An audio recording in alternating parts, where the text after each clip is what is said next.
기도하겠습니다. 하나님 감사합니다. 오늘도 우리를 애워싸고 있는 여러 가지 환경과 여건들은 만만하지 아니하고 또 두렵기까지 한 상황들이지만, 그러나 이 두려움의 상황에서 기다릴 수 있고 또 기대할 수 있고 바라볼 수 있다라는 온전한 믿음을 저희들에게 허락하여 주심을 감사드립니다. 오늘 우리는 하나님 앞에서 온전히 선자들이 되기를 소망합니다. 다윗과 같이, 바울과 같이 하나님의 뜻을 약속으로 받고 믿는 자들이 되게 하여 주시옵소서.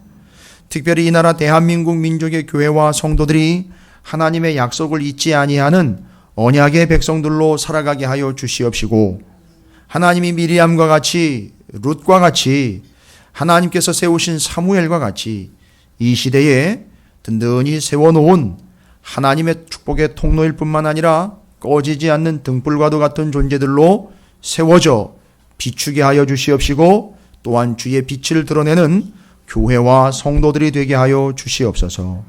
오늘도 우리는 하나님이 우리를 부르신 왕 같은 제사장의 사명과 본분과 신분을 안고 하나님 앞과 세상 앞에 섰습니다. 예배의 불을 꺼뜨리지 아니하고자 하나님이 주신 구원의 은혜와 감격으로 주님 앞에 나온 거룩한 백성들, 주님께 기도하며 예배하며 하나님을 찬양하고 있고 그의 말씀을 기다리고 있는 하나님의 백성들을 주님께서 제사장 삼아 주시옵시고 왕 같은 자들 삼아 주시옵소서. 주님께서 이 시간에 좌정하셔서 말씀하실 것들로 말씀하여 주시옵시고 들려주실 하늘의 음성들로 들려 채워주시기를 소망합니다.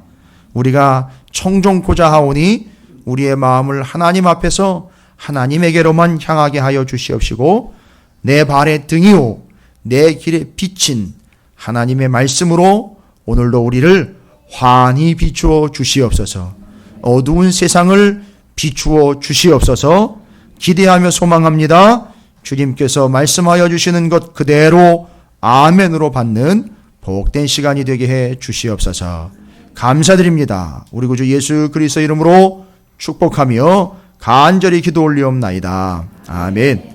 할렐루야. 예, 옆에 있는 분 축복하도록 하겠습니다. 뭐라고 축복하시느냐 하면 당신은 왕 같은 제사장입니다 라고 축복하시기 바라겠습니다. 할렐루야. 예, 오늘은 요 왕과 제사장의 관계를 좀 잘 정리를 좀 해야 될 것 같습니다.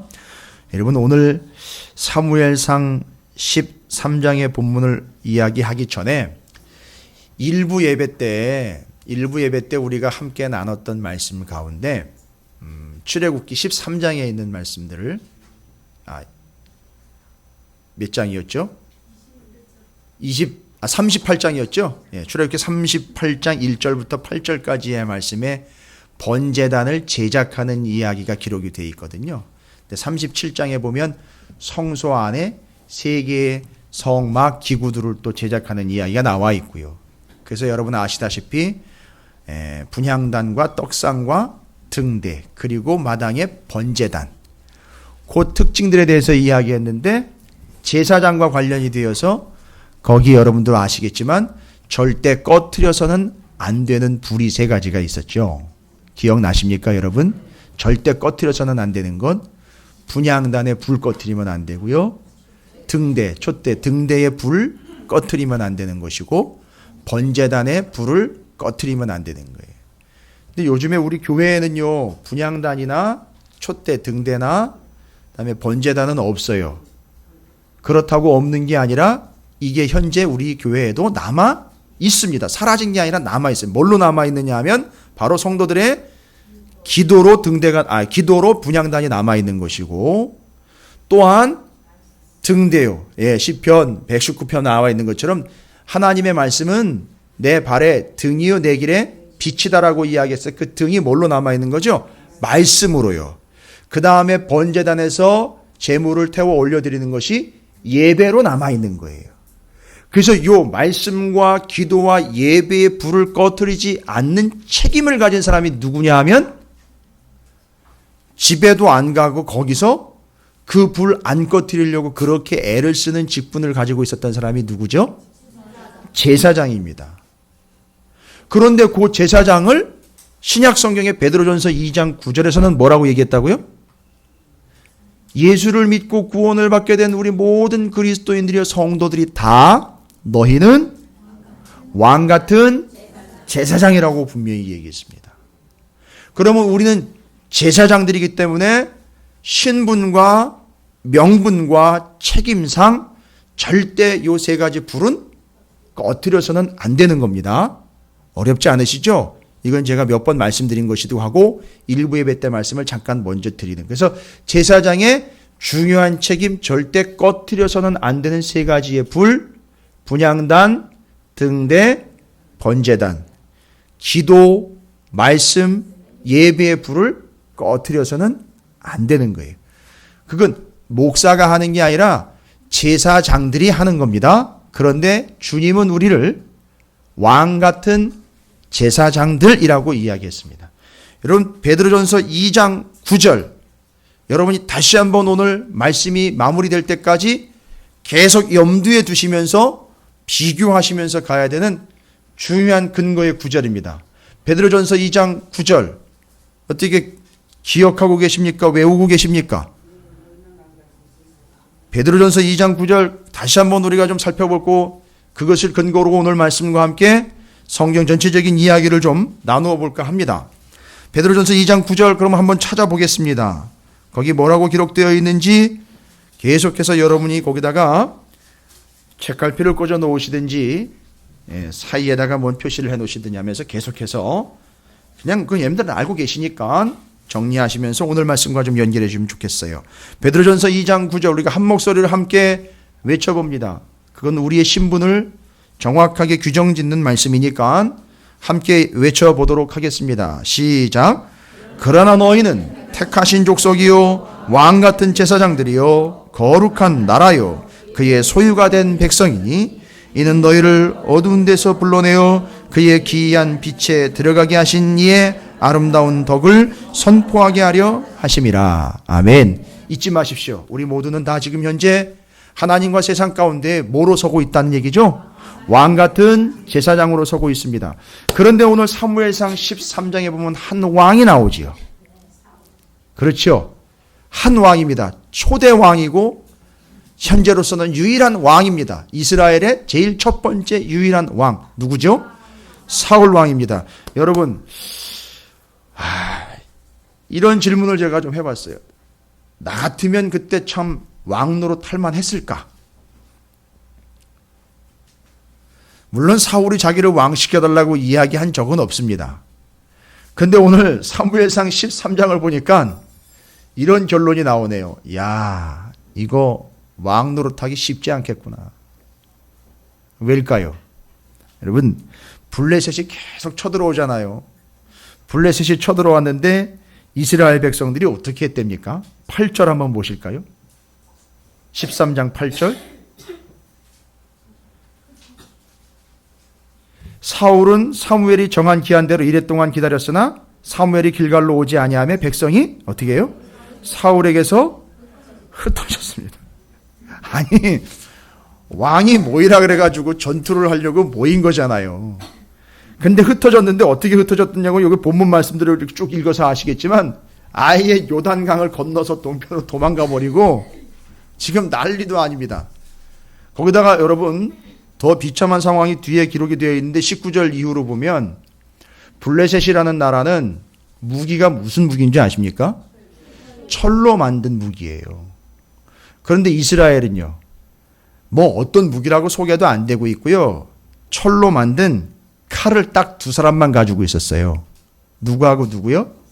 사울하고 요나단만 철로 만든 칼을 만들고 있었습니다.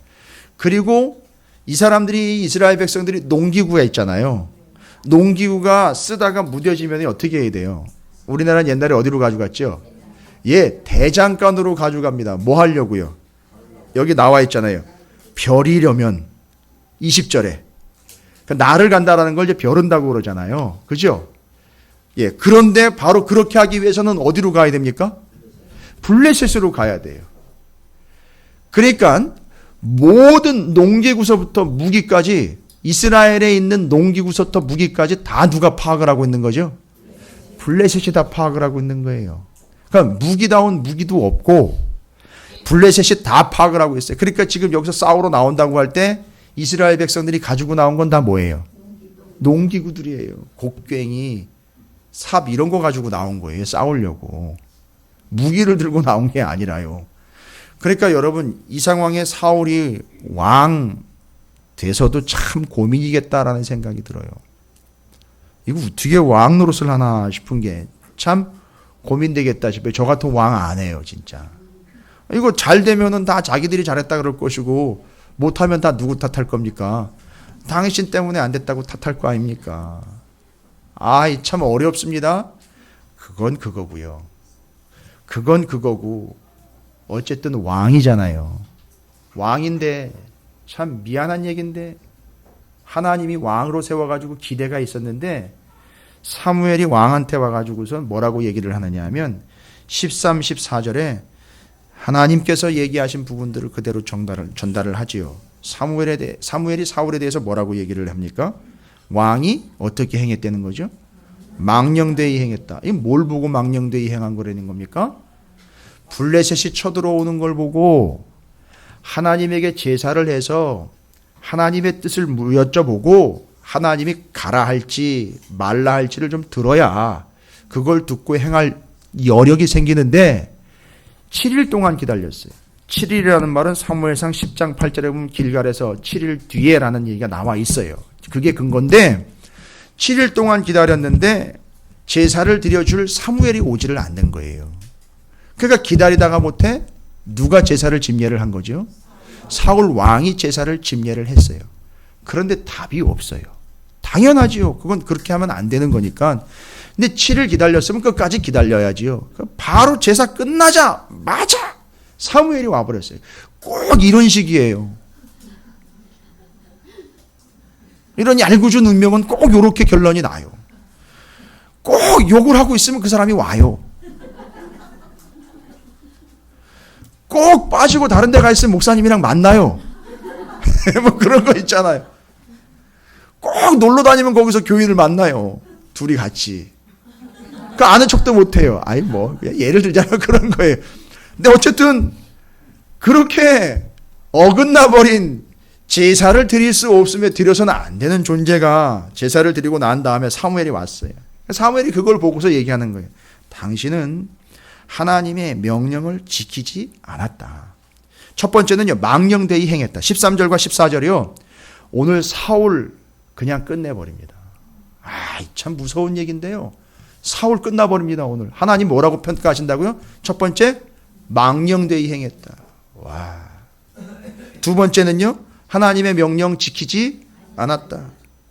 하나님의 마음에 맞지 않는다, 이거예요. 왜요? 뭐라고 얘기하니까 14절 뒤에 보면 하나님이 그의 마음에 맞는 사람을 구하여 이미 다른 왕을 세웠다는 거예요. 그러니까 사울은 어떻다는 거죠, 지금?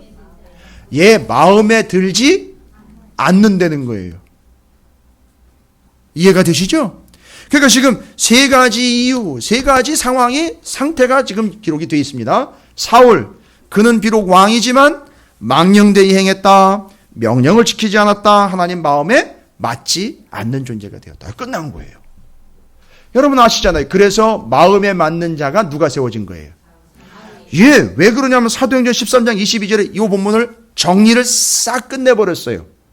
사도행전 13장 22절 한번 찾아가 볼까요? 그러면 기왕에 뭐 말씀이 나온 거니까 사도행전 13장 22절 이 본문을 정리를 끝낸 말씀입니다. 그것이 사도행전 13장 22절에 뭐라고 나와 있습니까? 원래는 21절에 보면 그 후에 그들이 왕을 구하거늘 하나님이 베냐민 지파 사람 기스의 아들 사울을 40년간 주셨다가 그죠? 22절에 패하시고 다윗을 왕으로 세우시고 증언하여 이르시되 내가 이새의 아들 다윗을 만나니 내 마음에 맞는 사람이라 내 뜻을 다 이루리라 하시더라. 요게 사무엘상 13장 14절을 어떻게 했다는 거죠? 그대로 정리를 끝내버린 거예요. 그러니까 마음에 맞지 않는 사울 떠나가 버리고 마음에 맞는 다윗 세웠다는 겁니다. 여러분 주님의 이름으로 축복합니다. 여러분 모두가 다 하나님의 마음에 맞는 분들 되시길 주님의 이름으로 축복합니다. 예, 옆에 있는 분 축복하겠습니다. 마음에 드신대요 라고 축복하시기 바라겠습니다. 예, 맞습니다. 자, 그런데 사울은 어쨌든 하나님의 마음에 맞지 않는 자가 되어버렸어요. 왕인데도요. 여러분 이스라엘의 왕은 도대체 어떤 존재인가요? 왕에는 원칙이 있잖아요. 이스라엘이 이 사람들이요 바보 멍청이가 아니에요. 이스라엘 사람들 상당히 똑똑해요. 왕을 세워달라 그럴 때 그냥 무대뽀로 세워달라 그런 게 아니에요. 도망갈 구멍을 다 만들어 놓고 달라 그런 거예요. 도망갈 구멍이 뭔지 아시죠? 말씀이에요. 이미 말씀에 다 나와 있어요. 왕이란 어떤 존재냐? 원칙이 나와 있습니다. 여러분들이 이미 기억하실 거예요. 이미 신명기 말씀 우리가 지나왔어요. 신명기 17장 14절부터 20절에 다른 나라의 왕 말고 이스라엘의 왕은 어떤 존재인지에 대한 설명이 나와 있습니다. 요거 충분히 좀 여러분이 먼저 좀 이해하셔야 돼요. 여러분 신명기 17장 14절부터 20절까지 한번 좀 살펴볼까요? 기왕의 말씀 찾아보는 거 여러분께서 좀 한번 더 찾아보시면서 정리를 좀 같이 하시면 도움이 될 것 같아요. 신명기 17장 14절부터 20절이에요. 거기에 아예 타이틀도 기록이 되어 있죠. 이스라엘의 왕이에요. 다른 나라의 왕 아니고요. 어디의 왕이죠? 이스라엘의 왕은 이러해야 된다는 거죠. 이스라엘의 왕은 이런 존재라는 걸 지금 얘기한다라는 거 여러분 보이시죠? 그러면 신명기 17장 14절부터 20절까지 제가 한번 읽어볼게요. 왕은 이러해야 됩니다. 근데 이렇게 왕을 세워준다라는 걸 이용을 해서 요청을 한 거예요. 이스라엘이. 근거 없이 한 게 아니에요. 그런데 세워진 왕은 어떠해야 되느냐? 내가 내 하나님 여호와께서 내게 주시는 땅에 이르러 그 땅을 차지하고 거주할 때에 만일 우리도 우리 주위의 모든 민족들 같이 우리 위에 왕을 세워야겠다라는 생각이 나거든 반드시 내 하나님 여호와께서 택하신 자를 내 위에 왕으로 세울 것이며 내 위에 왕을 세우려면 내 형제 중에서 한 사람을 할 것이요 내 형제 아닌 타국인을 내 위에 세우지 말 것이며 꼭 국내인 중에 세워야 되네요. 외국인이 아니죠. 그는 병마를 많이 두지 말 것이요 병마를 많이 얻으려고 그의 백성을 애굽으로 돌아가게 하지 말 것이니 이는 여호와께서 너희에게 하지 말 것이니 이는 여호와께서 너희에게 이르시기를 너희가 이후에는 그 길로 다시 돌아가지 말 것이라 하셨음이며 그에게 아내를 많이 두어 그의 마음이 미혹되게 하지 말 것이며 자기를 위하여 은금을 많이 쌓지 말 것이니라. 아니 뭐하러 왕이에요 그러면? 예? 여러분 오해 없으시기 바랍니다. 이게 이스라엘의 왕이에요. 여러분 이거 정확히 이해하셔야 돼요. 아니 뭐하러 왕이에요 그러면 뭐하러? 이게 바로 이제 오늘날 우리 마음이잖아요. 왕 됐으면 좀 누릴 것 누리고 쓸 것 좀 쓰고 챙길 것 좀 챙겨야 될 거 아닙니까? 우리나라 그 300명 가량 되는 그 300명 자리 놓고도 요즘 엄청 시끄러워요. 300명이 누구예요? 왜 이렇게 시끄러운지. 뭔 공천이 됐네 안 됐네 별로 되지도 않았는데도 뭐 공천 때문에 가지고 뭐 난리예요 난리. 그 자리가 어떤 자리인지 잘 모르겠어요. 저는 해보지 않아서. 자 그러면 18절 계속 이어가 봅니다. 신명기 17장 18절 그가 이제 핵심이에요. 그가 왕위에 오르거든. 이 율법서의 등사부. 지금 신명기잖아요. 그죠? 이 율법서라는 얘기는 신명기에서 얘기하는 거는 모세 오경을 얘기하는 거잖아요. 그죠? 그러면 이 율법서의 등사본을 레위 사람 제사장 앞에서 책에 기록하여 평생에 여기 중요한 게 평생이에요. 평생. 왕으로 있을 때만이 아니라 평생이에요. 평생. 평생에 자기 옆에 두고 읽어 그의 하나님 여호와 경외하기를 배우며 이 율법의 모든 말과 이 규례를 지켜 행할 것이라. 그리하면 그의 마음이 그의 형제 위에 교만하지 아니하고 이 명령에서 떠나 좌로나 우로나 치우치지 아니하는 이스라엘 중에서 그와 그의 자손이 왕 위에 있는 날이 장구하리라. 여러분, 신명기 17장 14절부터 20절까지의 왕은 어떤 존재인지를 한마디로 정리를 하면요, 여러분 뭐라고 정리할 수 있습니까?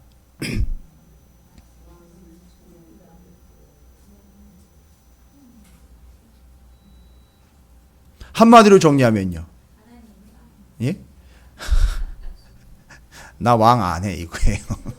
아니 뭐하러 해요 그거를. 근데 왕이 하는 게 있어요. 다른 건 다 하지 말라고 그러고 딱 하나 하라 그러는 게 있습니다. 여러분 뭐예요 지금? 앉아가지고 성경을 뭐 하고 난 다음에요? 읽으면 그냥 읽으면 끝나는 게 아니라 이거를 필사를 해서 그 필사한 성경을 늘 자기 옆에다 끼고 늘 이래고 다니는 거예요. 왕은. 여러분 이게 목사만 이랬는 줄 알았더니만 구약 성경에 보니까 왕이 이래고 다니더라는 거예요.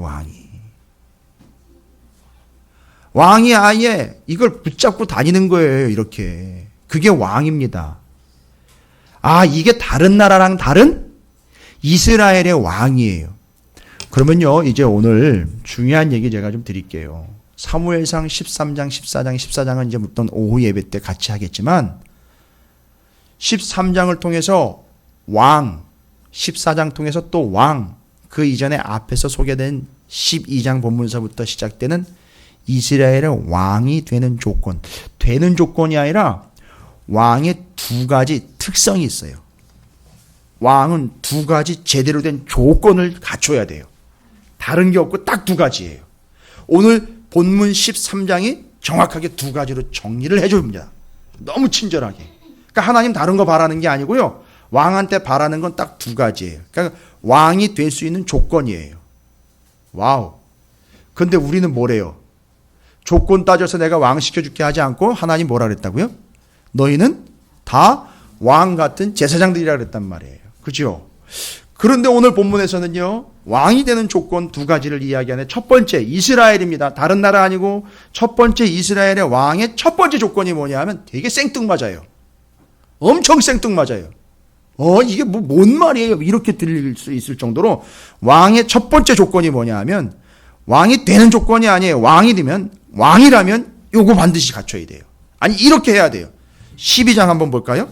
사무엘상 12장. 오늘 복잡하지 않습니다. 두 가지만 기억하시면 돼요. 왕이 되는 조건. 참된 왕이 되는 두 가지 조건만 기억하시면 되는데 첫 번째 조건이 12장 1절과 2절을 꼭 읽어야 돼요. 그 왕이 되는 조건을 누가 보여줬느냐 하면 사무엘이 보여줬어요. 왕은 이러해야 된다라는 걸 보여줍니다. 여러분 기가 막혀요. 저도 처음엔 놀랐어요. 12장 1절과 2절을 함께 읽어볼까요? 시작. 사무엘이 온 이스라엘에게 이르되 보라 너희가 내게 한 말을 내가 다 듣고 너희 위에 왕을 세웠더니 이제 왕이 너희 앞에 출입하느니라. 보라 나는 늙어 머리가 휘어졌고 내 아들도 너희와 함께 있느니라. 내가 어려서부터 오늘까지 너희 앞에 출입하였거니와. 반복되는 동사가 있는데 여러분 발견하셨나요? 출입이라는 동사가 있습니다. 지금 왕이 돼가지고 사울이 뭐 하고 있다? 이제 뭐 하게 되었죠? 너희 앞에 출입하게 되었다. 그리고 사울이 왕으로 세워지기 전에 어려서부터 내가 너희 앞에 뭐 하는 존재였었다? 출입하는 존재였다. 첫 번째 조건은요, 이스라엘 백성들 앞에, 왕으로 세워진 그 나라와 백성들 앞에 뭐 하는 존재라고요? 출입하는 존재예요. 목사님 이게 뭔 얘기입니까? 근데 성경에 또 나와 있어요. 여러분 열왕기상 3장 한번 가볼까요? 열왕기상 3장 누구 얘기냐면 솔로몬 얘기예요. 열왕기상 3장 4절부터 10절까지의 하나님에게 지혜를 구하게 되는, 이 나라 이 백성을 잘 심판할 수 있도록 그 지혜를 주십시오라고 구하고 있는 솔로몬의 간구의 내용인데, 열왕기상 3장 10절부터 아닙니다. 3장 4절부터 구약성경 514쪽이요.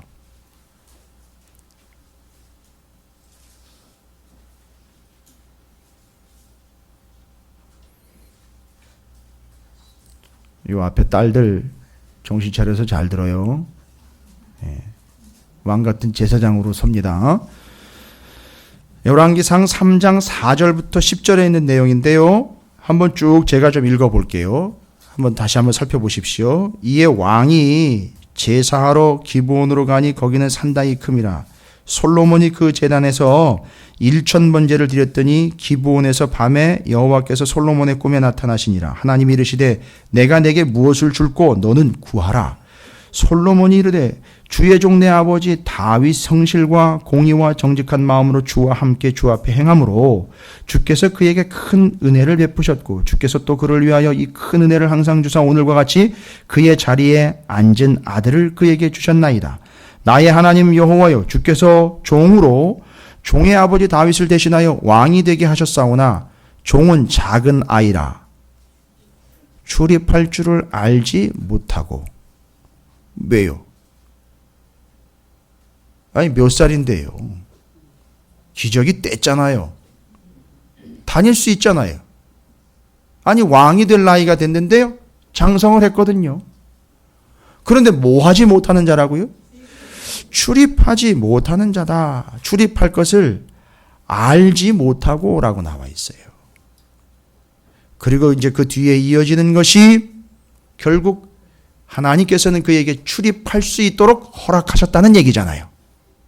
그러면 이스라엘이요. 다른 나라가 아닌 이스라엘의 왕은 첫 번째 조건이 뭐가 돼야 된다?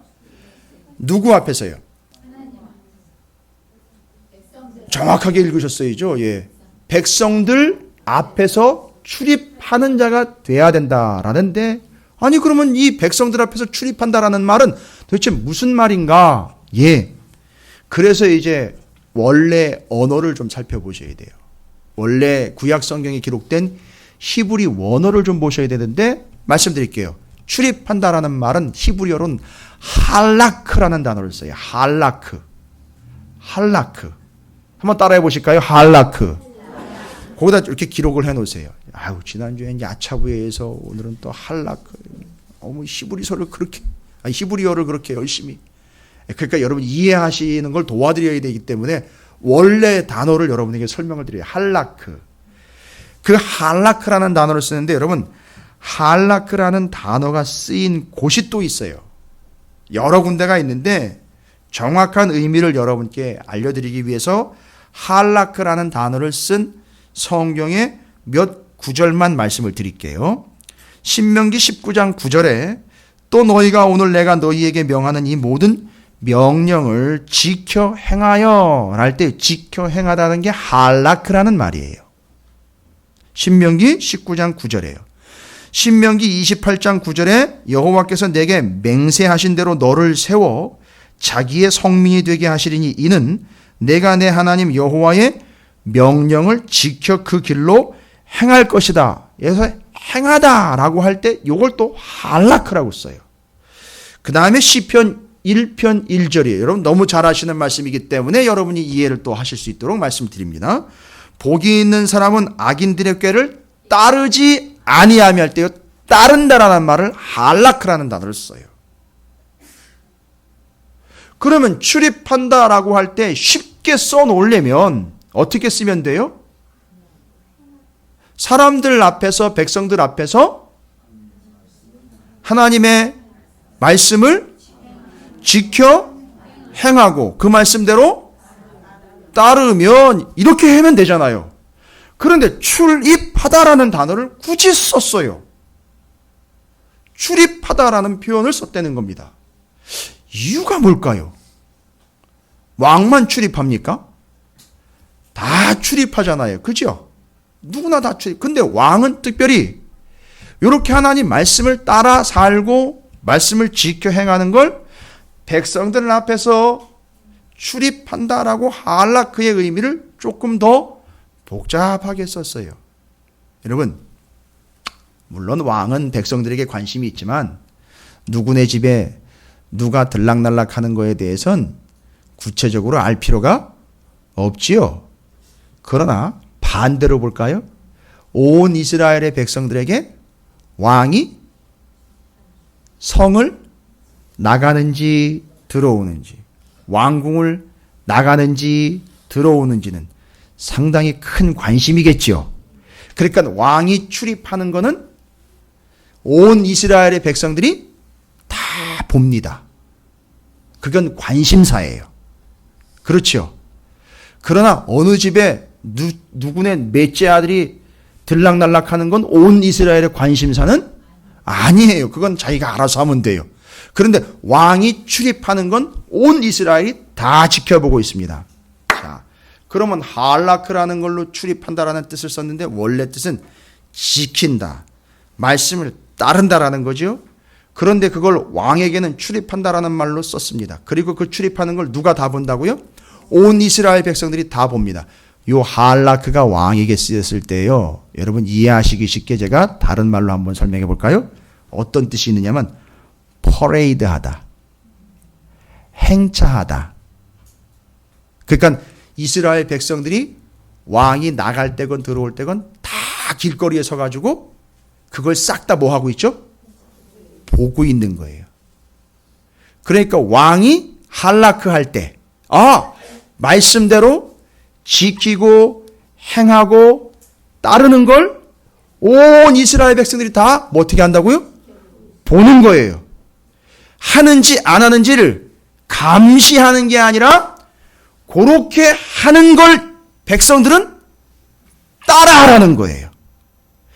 요게 이스라엘의 왕의 본분이에요. 여러분 이건 그냥 넘어갈 얘기가 아니에요.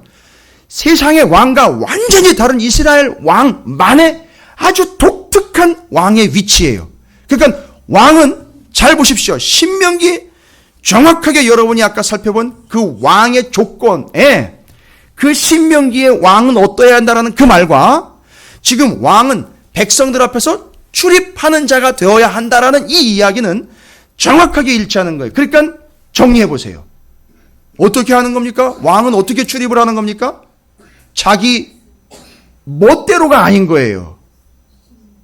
그 왕의 모습은 늘 들락날락 하든지 어떻게 해요? 이걸 펼치고 이걸 끼고 들락날락 하는 거예요.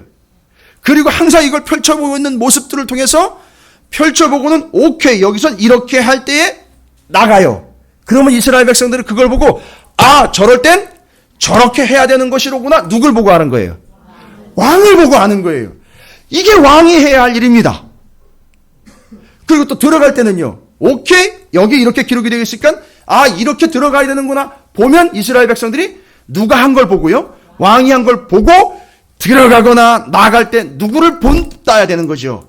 왕을 본받아야 되는 거예요. 그게 왕이에요. 그게 이스라엘의 왕이었습니다. 그러니까 이스라엘의 왕은 싸움을 이끄는 자가 아니라 말씀을 이끄는 자였던 거예요. 그래서 왕이 하는 대로만 가면 그게 말씀대로 사는 게 돼야 되는 거예요.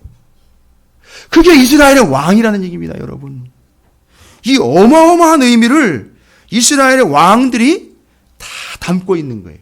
그래서 아까 제가 행차하다, 퍼레이드하다라는 건 다 보여줘야 돼요. 이스라엘 백성들에게.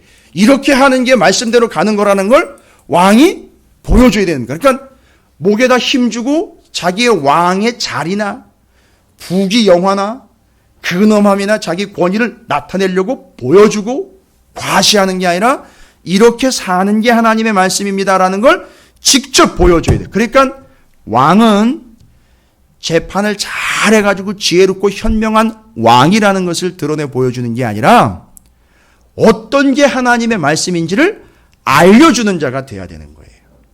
그래서 왕은 그 나라의 법을 연구하는 자가 아니라 하나님 나라의 법인 말씀을 연구하는 자가 돼야 된다는 거예요.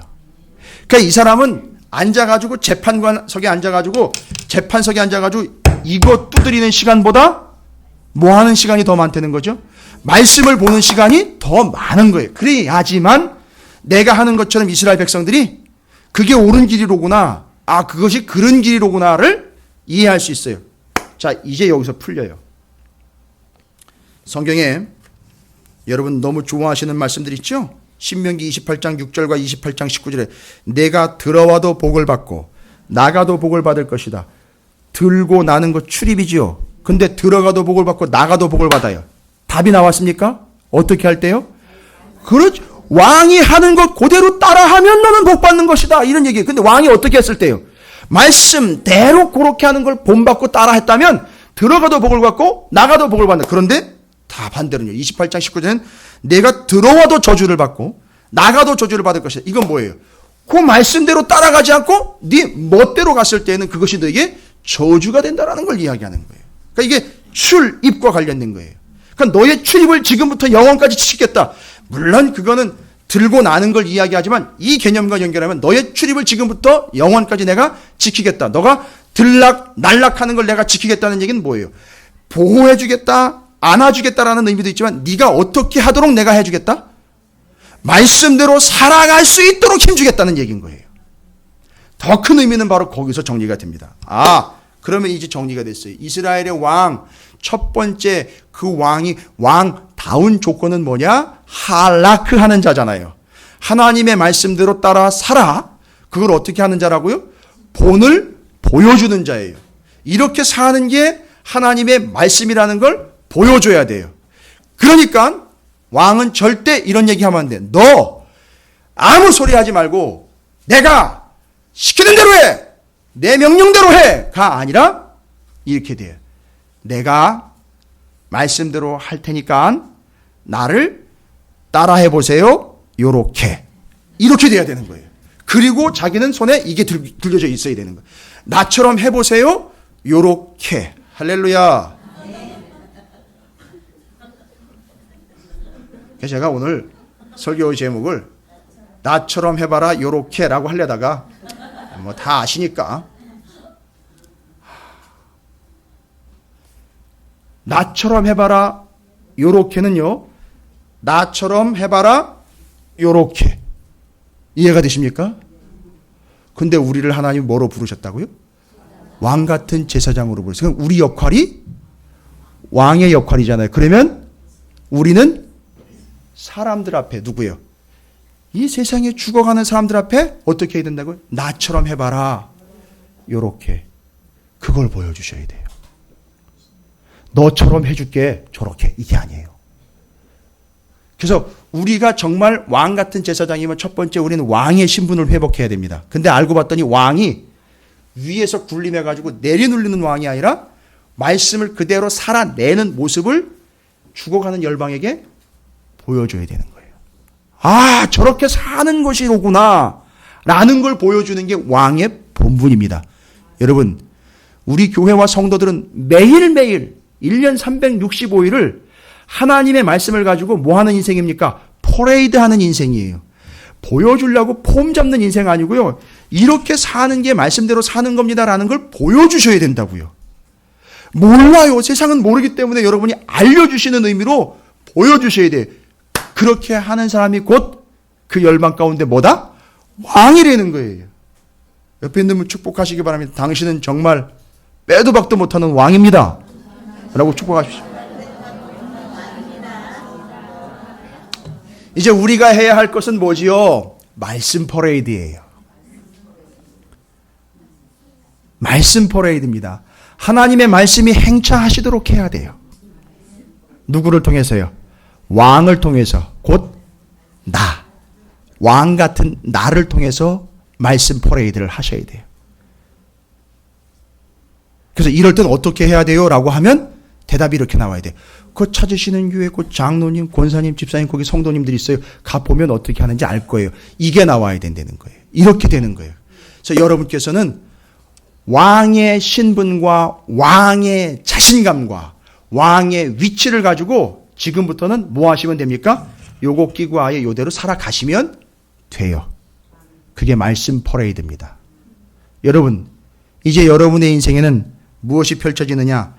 말씀의 퍼레이드가 펼쳐지게 됩니다. 그걸 볼 거예요. 제가 오늘 뛰는 사람 실컷 봤어요. 마라톤 하는구나. 열심히 뛰는구나. 보면요. 제가 우리 전순영 집사님하고 아까 걸어오면서 그 얘기를 했어요.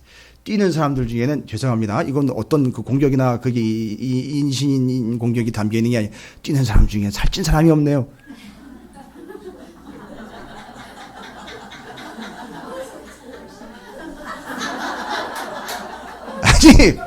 아니 그렇다고요. 그러니까 잘 보세요. 뛰는 사람 중에 살찐 사람이 없네요. 뛰는 사람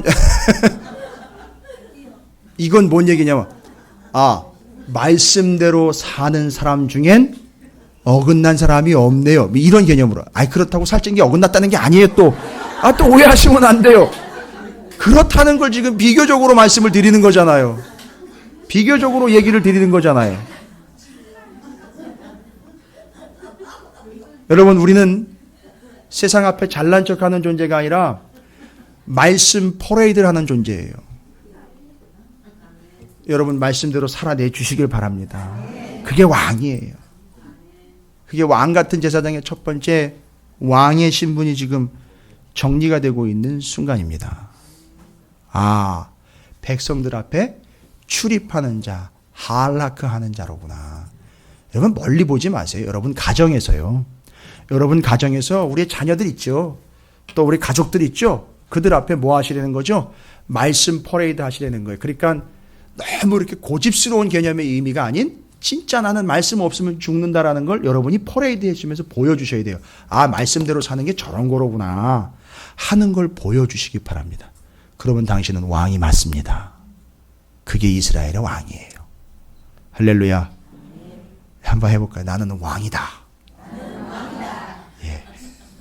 그럴 때 꼭 이거 붙잡고 나는 왕이다 이렇게 돼야 되는 거죠. 자, 이제 두 번째 조건 살펴볼까요? 두 번째는 뭐냐면 어렵지 않아요. 오늘 13절과 14절에 첫 번째는 백성들 앞에서 출입하는 자. 그러니까 아까 솔로몬 얘기 기억하시죠? 솔로몬이 아직 나는 백성들 앞에 출입하지 못하는, 아직 영향력을 미치지 못하는 아이입니다 했는데 알고 봤더니 답을 얻었어요. 우리 아버지처럼 하면 되는 거구나. 우리 아버지가 말씀대로 그렇게 했던 것처럼 나도 말씀대로 가면. 그런데 나중에 이 사람이 퍼레이드가 멈춰지죠. 왜요? 신명기에 나와 있는 말씀대로 보면 아내를 많이 두지 말 것이요. 그러니까 하나씩 다 어겨갔죠. 그러니까 그걸 보고 이스라엘 백성들이 어떻게 돼요? 저건 아닌데 하는 것만 또 골라서 하는 거예요. 그게 왕의 위치인 거예요. 그러니까 절대 그건 보여줘서는 안 되는데 보여줘 버린. 그러니까 지금 첫 번째 이유와 조건에 따라서 사무엘과 사울의 사이에서 와고 갔던 블레셋 때문에 벌벌 떨면서 기다리지 못하가 제사를 드리게 된 사울의 그 심각한 문제를 여러분이 이제 파악하실 거예요. 네가 해서는 안 되는 걸 했다라는 단순한 개념이 아니라 그걸 누가 보면은요. 백성들이 보면 오해한단 말이에요. 어떻게 한다고요? 따라한단 말이에요. 자기들이 다 알아서 해버린다니까요. 그렇게 되면 이건 어마어마한 재앙이 되는 거 아닙니까? 그러니까 아예 이제 하나님이 당신 끝났습니다라고 아예 그냥 끝내버린 거예요. 자, 첫 번째 조건 이제 기억하시겠죠? 백성들 앞에 우리는 왕 같은 제사장으로서 누구 앞에서요?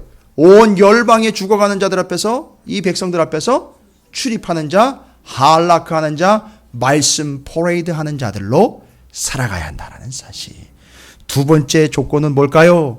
14절에 나와 있습니다. 13장 14절에 아까 얘기 드린 거예요.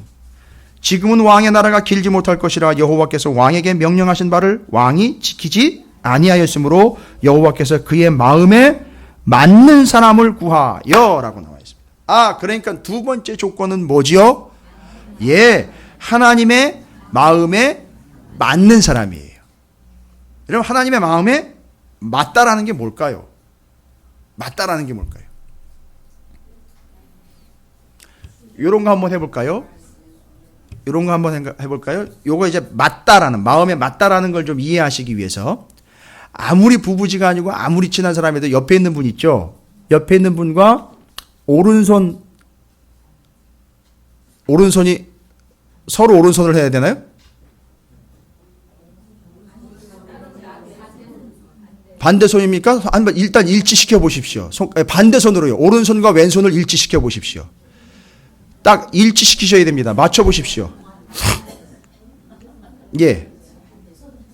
반대 손으로 맞추셔야죠. 그렇죠? 한 분은 오른손, 한 분은 왼손이죠. 맞춰보셨습니까? 잘 맞나요? 정확하게 일치가 돼요? 아니, 사이즈라든지 모양이라든지 연식이라든지 일치가 됩니까? 안 되죠. 그러나 여러분 손으로 맞춰보십시오. 여러분 손으로요. 정확하게요. 예.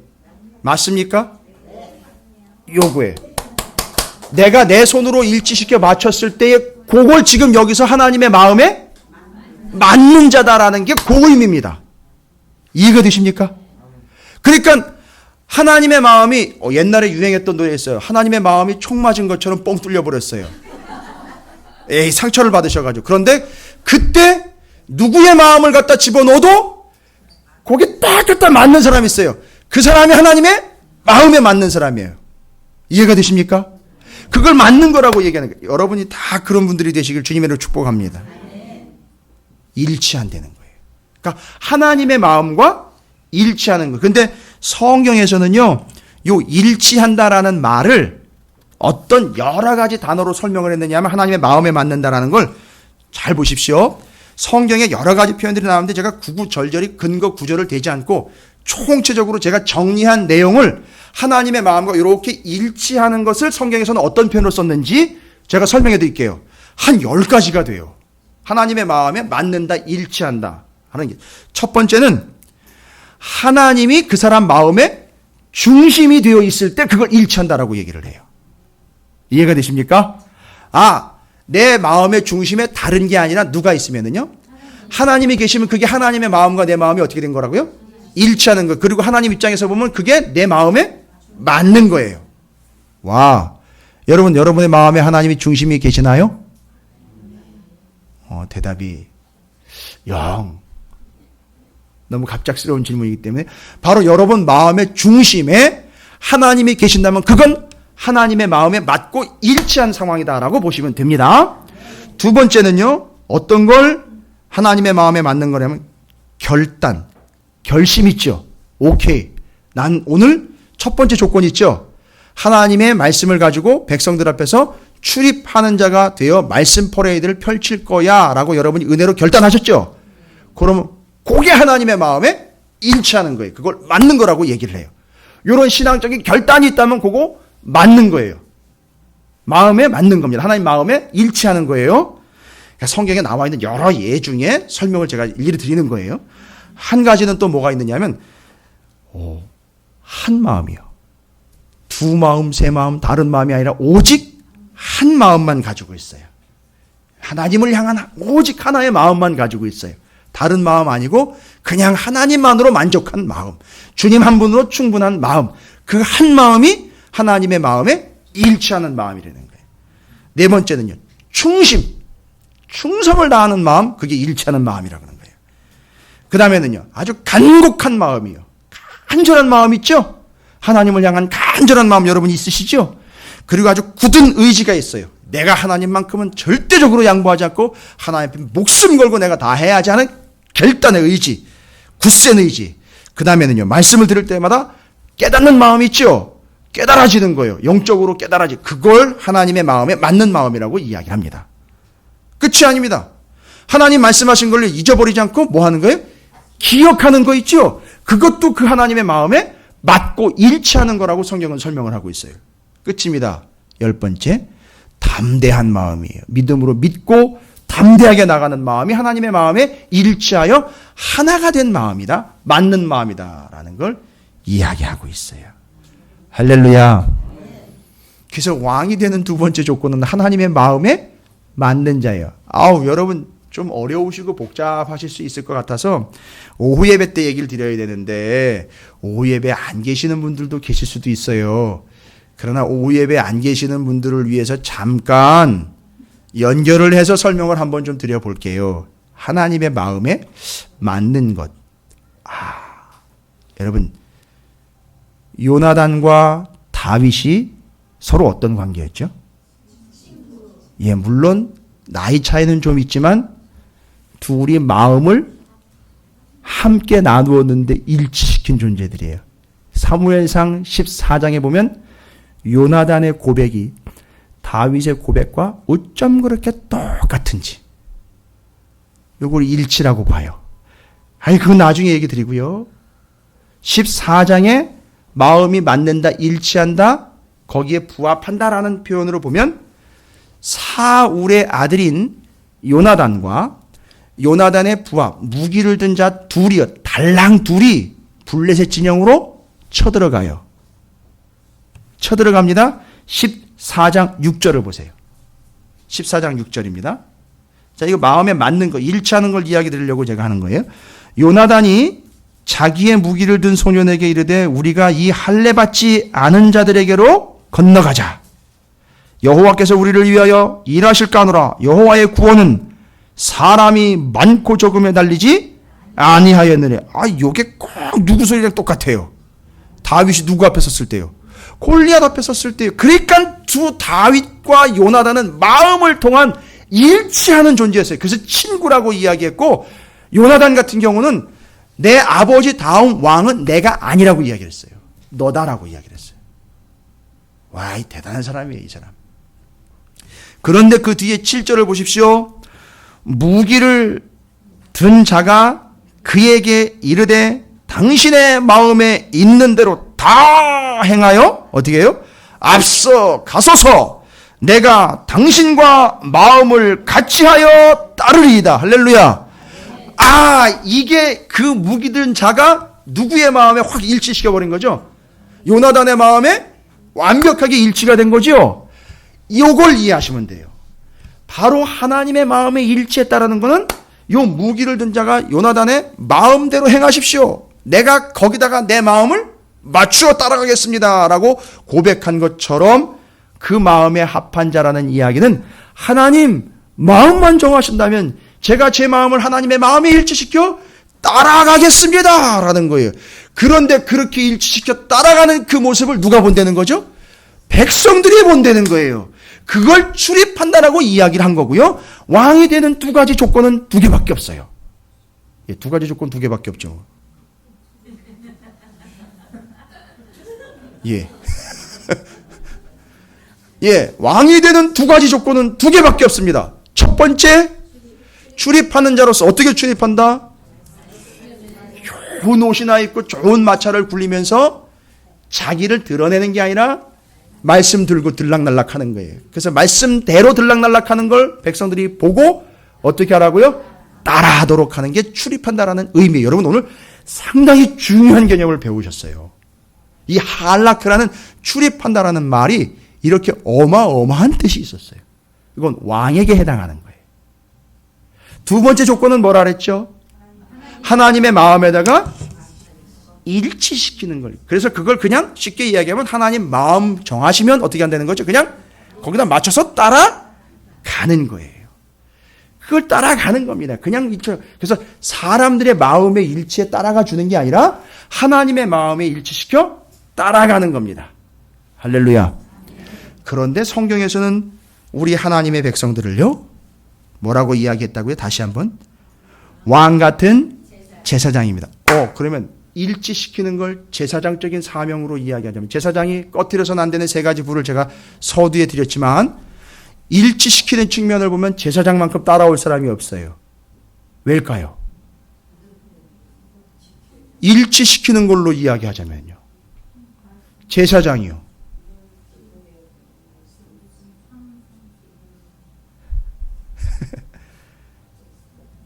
제사장은 반드시 일치시켜야 되죠.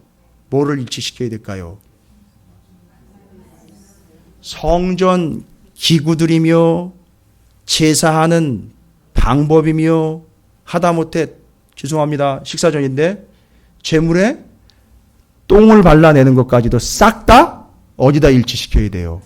말씀에다가 일치를 시켜야 돼요. 복장이요. 철저하게 원칙에 일치시켜야 돼요. 제사 드리는 순서요.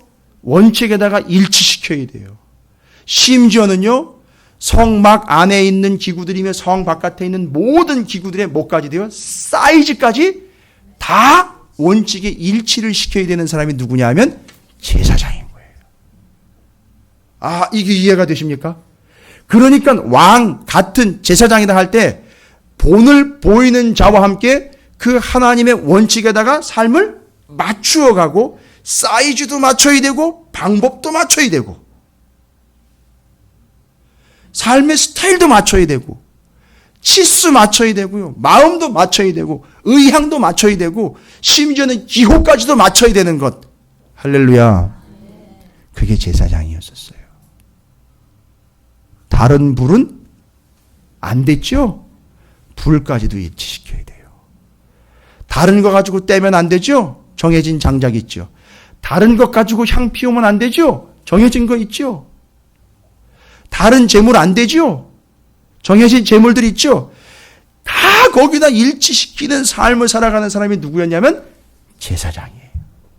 그래서 그걸 따라가는 걸로 표현을 했고요. 말씀에다가 정확하게 일치시키는 삶을 제사장적인 삶으로 이야기한 거예요. 여러분, 우리는 다 하나님의 왕 같은 제사장입니다.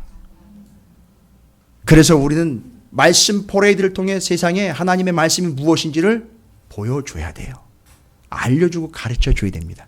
그리고 우리는 그 하나님의 말씀과 뜻에 하나님의 마음에다가 우리의 삶을 일치시켜야 됩니다. 정확하게 일치시키는 걸, 그래서 우리는 하나님의 마음에 맞는 것이다 라는 걸 공부를 했습니다. 그러나 우리는 부족하지만 이것을 완성해낸 분이 있으니 바로 예수 그리스도예요. 따라서 우리 스스로가 이런 걸 다 할 수 있다가 아니라 예수 그리스도를 믿음으로써 이걸 이루어낼 수 있다는 사실, 이것을 또한 잊지 마시기를 주님의 이름으로 축원을 드립니다. 그래서 이제 우리의 기준은 누가 되느냐 하면 예수 그리스도예요. 그래서 예수 그리스도를 따르고 예수 그리스도께 일치하는 삶. 할렐루야. 이게 바로 왕 같은 제사장의 삶의 모습, 출입하는 자와 일치하는 자, 마음에 만든 자라는 두 가지 조건으로 왕 같은 제사장의 우리의 신분을 다시 한번 확인했습니다. 여러분 모두가 다 왕 같은 제사장으로서 출입하는 자요 마음에 맞는 자가 되시기를 주님의 이름으로 축복합니다. 옆에 있는 분을 정말 진정한 마음과 정말 간곡한 마음으로 축복하시는데 이렇게 축복하시기 바라겠습니다. 출입하는 자요 마음에 맞는 자가 되시기를 축복합니다 라고 정말로 축복하시기 바라겠습니다.